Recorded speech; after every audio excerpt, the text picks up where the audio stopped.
afternoon mga ka-friends. Ako si Mariel Ramos, the vlogger.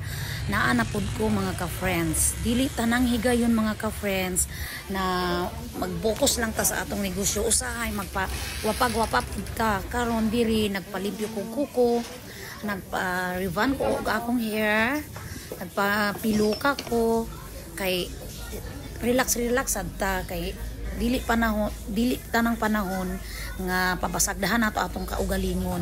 Dinhi nahuman na gyud ko kuan ani piluka samtang nag-istorya sad ko diri kadali sa akong mga ka-friends.